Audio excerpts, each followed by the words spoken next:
दूसरी सदी ईसा पूर्व में भारत के सम्राट अशोक ने हिंसा का जो बेरहमी भरा तांडव शुरू किया वो बेहद डरावना था।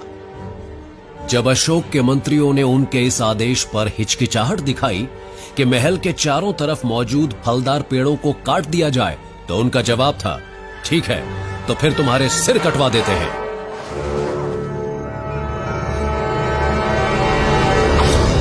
अशोक की बेरहमी का कोई हिसाब नहीं था। उन्होंने अपने मंत्रियों के लिए एक महल बनवाया।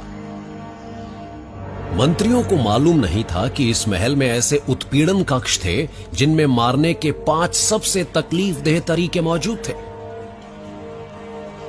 इसे नाम दिया गया अशोकाज हेल। पर अशोक का यह दमन चक्र यहीं पर नहीं रुका। अब वो अपने दादा द्वारा शुरू किए गए पूरे भारत के विजय अभियान पर निकल पड़े। दक्षिण में मौजूद कलिंग अशोक से संधि करने को तैयार नहीं था। अशोक की सेना ने शहर की घेराबंदी कर ली, पर कलिंग ने हार नहीं मानी और जब कलिंग की हिम्मत जवाब देने लगी तो अशोक के सैनिकों ने चढ़ाई कर दी।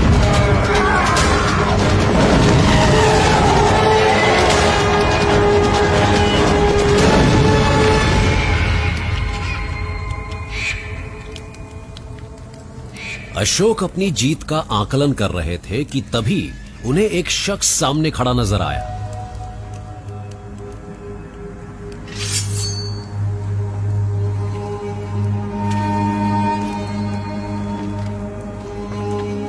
हे शक्तिशाली नरेश, आप इतने ताकतवर हैं कि सैकड़ों हजारों की जान पलक झपकते ही ले सकते हैं। जरा अपनी ताकत दिखाते हुए इस मरे हुए बच्चे में जान डाल दो।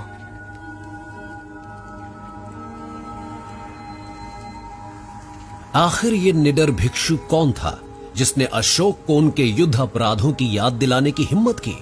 उसकी असली पहचान तो नहीं मालूम, पर यह जानते हैं कि वो बुद्ध का शिष्य था। उस समय से 200 साल पहले मौजूद इस विचारक का नाम ज्यादा मशहूर नहीं था। बुद्ध संदेश देते थे, अहिंसा, बोध और करुणा का। उनके अनुयायी धन वैभव को त्याग कर पूरी दुनिया में घूमते हुए अपने जीवन को मिसाल बनाकर बुद्ध के संदेश फैलाते रहते थे। ये भिक्षु उन्हीं में से एक था और अपनी हिम्मत और अक्लमंदी से उसने एक बेरहम राजा में भी करुणा जगा दी और अशोक हमेशा के लिए बदल गए। उन्होंने कत्लेआम वाली जगह ये स्तंभ बनवाया।